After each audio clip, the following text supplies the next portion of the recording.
ને મિત્રો જીપીએસસી ના જે 4 જૂન 2017 ના પેપર લેવાનું છે એમનો એક આ સુંદર મજાનો સમ મધ્યકની વાત છે 100 અવલોકનો છે 45 મધ્યક આપી દીધો છે પછીથી ખબર પડી કે ભાઈ 2 અવલોકનો હતા 28 ને 43 એને બદલે આ નોંધાઈ ગયા છે યાદ રાખજો નોંધાણા છે એ ખોટા નોંધાણા છે એ કાઢવા પડશે અને સાચા ઉમેરવાના છે અને સાચો મધ્યક શોધવાનો છે હવે મધ્યકનું સૂત્ર તો તમે જાણો છો કે મધ્યક x બાર એટલે શું સિગ્મા xi છેદમાં n હવે કોઈ પણ બે વસ્તુ જાણતા હોય તો ત્રીજી મળે એટલે આપણે અહીંયા તો સરવાળામાં રસ છે એટલે કે આ બે વસ્તુની કિંમત n આ બાજુ જશે એટલે n x બાર એટલે એ બેનો ગુણાકાર છે એ સરવાળો મળશે n એટલે કેટલા છે તો કે 100 x બાર એટલે કેટલા છે કે 45 એટલે કે આપણે ખબર પડી કે 4500 સરવાળો છે હવે ભૂલથી કોણ લેવાના છે 82 ને 34 તો એને આપણે બાદ કરશું 82 અને 34 આ બંને સાથે બાદ કરવા હોય તો થઈ શકે જેમ કે 4 ને 2 6 6 માં શું ઉમેરો તો 0 તો 6 ને 4 10 ચાલો 9 ને 3 12 12 માં શું ઉમેરો તો કે 8 તો 12 ને 28 હવે આ શૂન્ય આવી ગયો ને તો 2 તો હવે 2 માં કેટલા ઉમેરો તો 5 તો 3 તો આ ડાયરેક્ટ બાદ બાકી મળી હવે 4384 માં આપણે સાચા તો જે છે એ તો ઉમેરવા જ પડશે એટલે 28 અને 43 નો ઉમેરી દઈએ તો 4 ને 8 12 ને 3 15 9 ને 2 11 ને 4 15 4 4 તો અહીંયા આ તમને સાચો સરવાળો મળ્યો સાચો સરવાળો મળે અને ભાગ્યા n એટલે તો 100 છે એટલે 100 મૂકશો એટલે જવાબ આવશે 44.55 એવો ક્યાંય જવાબ છે હા આ રહ્યો તો આટલો સિમ્પલ આ સમ તમને મૂક્યો હતો અને લગભગ ને આવડી પણ ગયો હશે ને એક ઘડિયાળનો આ પ્રશ્ન કે ભાઈ 2 ને 15 કલાકે ઘડિયાળનો મિનિટ કાંટો અને કલાક કાંટો કેટલો અંશનો ખૂણો બનાવશે મિત્રો તમે બરોબર જાણો છો કે દાખલા તરીકે આ ઘડિયાળ છે અને ઘડિયાળની અંદર આપણને ખબર છે કે ટોટલ દાખલા તરીકે અહીંથી અહીં સુધી હશે તો 90 અંશ આ પણ 90 અંશ આ પણ 90 અંશ અને આ 90 અંશ એટલે કે ટોટલ અહીંથી અહીં સુધી જાવ ને આ 90 આ 90 આ 90 અને આ 90 એટલે કે 360 અંશ થાય બરાબર હવે દાખલા તરીકે 5-5 મિનિટનો ગાળો લઈએ આપણે બરાબર એટલે 5-5 મિનિટ તો શું થાય તો તમને ખબર છે કે મોટો કાંટો અહીંથી અહીં સુધી આવે તો એ 5 મિનિટ થઈ કલાક કાંટાની અંદર વિચારીએ તો એક કલાક જે કંઈ વિચારો હોય પણ આટલો જે ગાળો છે એ તમે જુઓ તો આ 90 ના 3 ભાગ છે એટલે કે આટલો ગાળો હશે એ 30-30 અંશનો હશે આ બધો કેટલાનો હશે 30-30 અંશનો તો એમ કરતા કરતા આવી રીતના ટોટલ 360 થઈ જશે બરાબર 12 ને 36 હવે વાત એ છે કે આપણને અહીંયા 12 વાગ્યા છે અહીંયા 3 છે અહીંયા 6 છે અને 9 છે 12 વાગ્યા ત્યારે બંને જે કાંટા છે અહીંયા હશે આપણને 2 ને 15 કીધું છે એટલે હવે આપણે એમ વિચારીએ કે નાનો કાંટો ક્યાં હશે મોટો કાંટો ક્યાં હશે તો નાનો કાંટો 2 અને મોટો કાંટો છે 3 ઉપર આમ હશે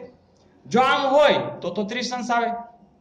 પણ તમારો સામાન્ય બુદ્ધિ એમ કહે છે કે નાનો કાંટો કાંઈ 2 ઉપર આમ ચોટેલો હોય નહીં જેમ મિનિટ કાંટો આમ ફરતો 3 ઉપર આવે તો આ પણ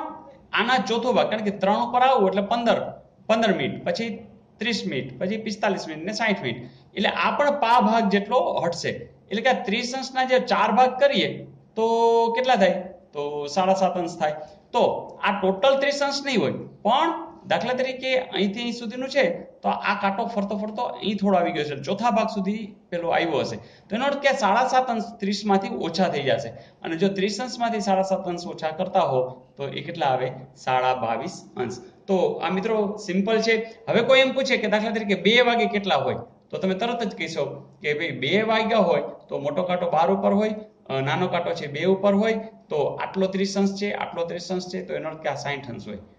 તો આવું કોઈ પણ પૂછાય તો એના આધારે તમે કહી શકો હજી એક આપણે લઈ લઈએ કે દાખલા તરીકે 5:30 વાગે તો 5:30 વાગે શું પોઝિશન હોય તો મોટો કાંટો છે એ 6 ઉપર હશે નાનો કાંટો છે એ 5 ઉપર હશે ના 5 અને 6 ની વચ્ચે હશે તો હવે તમે વિચાર કરો છો કે 5 ઉપર હોત અને 6 ઉપર હોત તો 30 અંશ લે હવે 5 અને 6 ની બરોબર વચ્ચે છે 5:30 વાગે તો એનો અર્થ કે આ જે બે કાંટા વચ્ચેનો ખૂણો કેટલા અંશનો હશે આનાથી અડધો એટલે કે 15 અંશનો હોય તો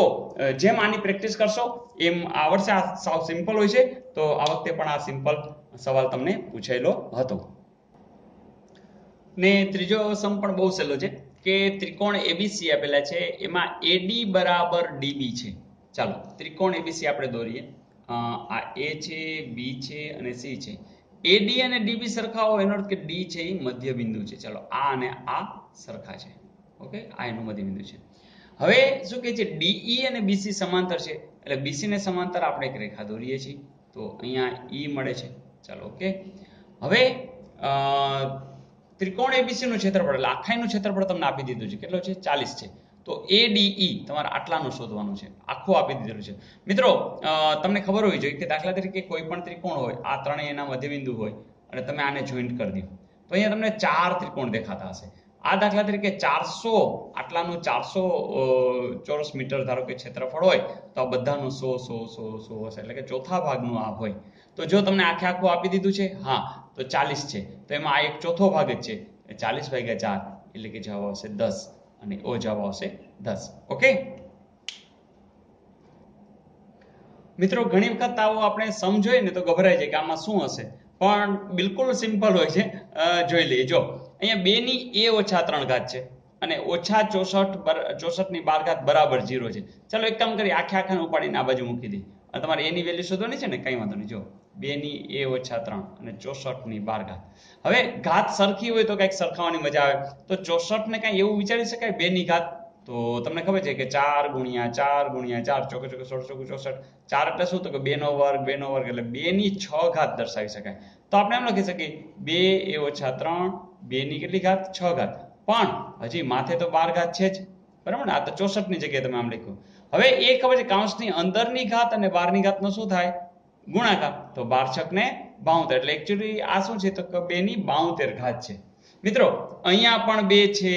અહીંયા પણ 2 છે. આ જે ઘાત છે આ બે સરખું તો છે જ, એનો અર્થ કે ઉપરની ઘાત પણ કેવી હોય? સરખી. આપણો દાખલો પૂરો. કારણ કે a-3 = 72 જો મળતું હોય તો -3 નો બાજુ લઈ જાઓ એટલે કે a = 72 + 3 એટલે કે 75 અને એવું તમને આપેલું હશે. તો આટલો સિમ્પલ દાખલો છે. મિત્રો આ દાખલાઓ વારંવાર જોજો, મજા આવે એવા છે અને જીપીએસસીમાં તમારા સારા ગયા જ હશે. આના જવાબ સાચા પડ્યા જ હશે. ન પડ્યા હોય તો નેક્સ્ટમાં જરૂરથી ધ્યાન આપજો. Okay, all the best.